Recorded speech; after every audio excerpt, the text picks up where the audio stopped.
പൊതുദർശനത്തിന് വെച്ചിട്ടുള്ള DYFI youth centre Kozhikode നിന്ന് മേഘ മാധവൻ ചേരുന്നുണ്ട്. മേഘ, അവിടെ ഇപ്പോൾ എന്താണ് സ്ഥിതി? പൊതുദർശനം ഇപ്പോൾ എങ്ങനെ മുന്നോട്ട് പോകുന്നു? ആരൊക്കെയുണ്ട് അവിടെ ഇപ്പോൾ പുഷ്പന്റെ അടുത്ത്?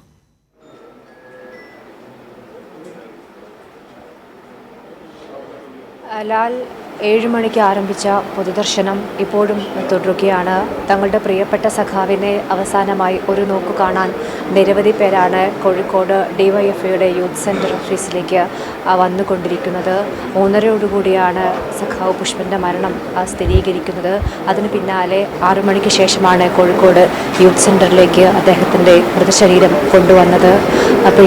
അതായത് ഒരുപാട് പേർക്ക് പ്രിയപ്പെട്ട മനുഷ്യനായിരുന്നു സഖാവ് പുഷ്പൻ. അതിവിടെ തന്നെ നമുക്ക് കാണാൻ സാധിക്കും. നിരവധി പേരാണ് അദ്ദേഹത്തെ അവസാനമായി ഒരു നോക്ക് കാണാൻ കോഴിക്കോട് യൂത്ത് സെൻറ്ററിലേക്ക് വന്നുകൊണ്ടിരിക്കുന്നത്.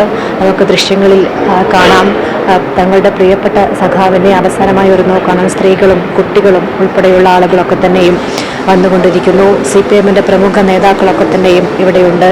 കണ്ണൂർ ജില്ലാ സെക്രട്ടറി MV ജയരാജൻ മരണവിവരം അറിഞ്ഞ് കോഴിക്കോട്ടെ സ്വകാര്യ ആശുപത്രിയിലേക്ക് എത്തിയിരുന്നു. അദ്ദേഹം ഇപ്പോഴും ഇവിടെ തുടരുന്നു. P ജയരാജൻ, ഡിവൈഎഫ്ഐ സംസ്ഥാന പ്രസിഡന്റ് V വസീഫ്, അങ്ങനെ നിരവധി ആളുകൾ ഇപ്പോഴും ഇവിടെ തുടരുകയാണ്. ഈ ചിരിച്ച മുഖത്തോടു കൂടി എപ്പോഴും, അതായത് 24-ാം വയസ്സിലാണ് ഒരു കിടക്കയിൽ തൻ്റെ ജീവിതം ഒതുക്കുന്നത്.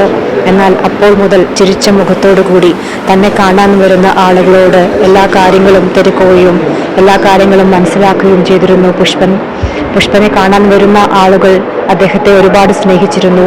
അതേ സ്നേഹത്തോടു കൂടി തന്നെ പുഷ്പന് അവരോടും സംസാരിക്കാൻ കഴിഞ്ഞിരുന്നു.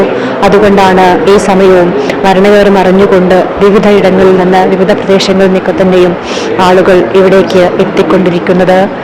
ഒരു കൊത്തുപറമ്പ് വെടിവെപ്പിന് പിന്നാലെ തന്നെ അദ്ദേഹം കിടക്കയിൽ അദ്ദേഹത്തിൻ്റെ ജീവിതം കഴിയേണ്ടി വന്നിരുന്നു എങ്കിലും അതേ ഊർജത്തോടു കൂടി അദ്ദേഹത്തിന് അവിടെ ജീവിക്കാൻ കഴിഞ്ഞിരുന്നു. പൊതുകാര്യങ്ങളിലൊക്കെ തന്നെ മനസ്സിലാക്കി കൃത്യമായി അദ്ദേഹത്തിൻ്റെ കാര്യങ്ങളൊക്കെ തന്നെ വിശദീകരിച്ചിരുന്നു. താൻ ഹൃദയത്തോട് ചേർത്ത് വെച്ച ശുഭ്രപതാക അതേപോലെ ചേർത്ത് വെച്ചുകൊണ്ടാണ് പുഷ്പൻ ഇവിടെ കിടക്കുന്നത്. നാളെ രാവിലെ 8 മണി വരെയാണ് കോഴിക്കോട് യൂത്ത് സെന്ററിൽ നിന്ന് വിലാപയാത്ര ആരംഭിക്കുക.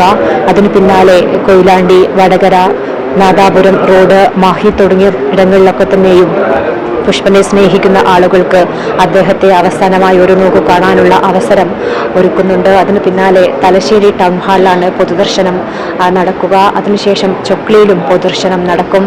വൈകിട്ട് 5 മണിക്കാണ് സംസ്കാര ചടങ്ങുകൾ നടക്കുക. ഈ സമയവും, അതായത് മരണവിവരം അറിഞ്ഞുകൊണ്ട് നിരവധി പേരാണ് ഡിവൈഎഫ്ഐ യൂത്ത് സെന്ററിലേക്ക് തങ്ങളുടെ പ്രിയപ്പെട്ട സഖാവിന് അന്ത്യാഭിവാദ്യം അർപ്പിക്കാൻ എത്തിക്കൊണ്ടിരിക്കുന്നത്. മേഘ മാധവൻ ആണ് ഇപ്പോൾ ഡിവൈഎഫ്ഐ യൂത്ത് സെന്ററിൽ നിന്ന് വിവരങ്ങൾ നൽകിക്കൊണ്ടിരിക്കുന്നത്.